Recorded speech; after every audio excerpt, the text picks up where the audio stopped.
కావున మీరు ప్రభువైన క్రీస్తు యేసును అంగీకరించిన విధముగా ఆయన యందు వేరు పారిన వారే ఇంటి వలె కట్టబడుచు మీరు నేర్చుకున్న ప్రకారముగా విశ్వాసమందు స్థిరపరచబడుచు కృతజ్ఞతాస్తుతులు చెల్లించుట యందు విస్తరించుచు ఆయన యందుండి నడుచుకొనుడి.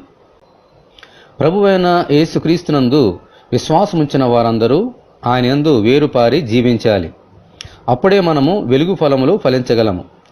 లేకపోతే మన ఆత్మీయ జీవితాలలో వాడిపోయి నశించిపోతాం.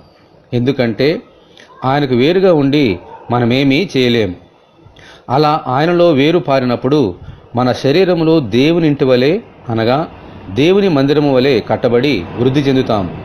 విశ్వాసంలో స్థిరముగా ఉండి ఆయన సహవాసములో ముందుకు కొనసాగగలుగుతాం.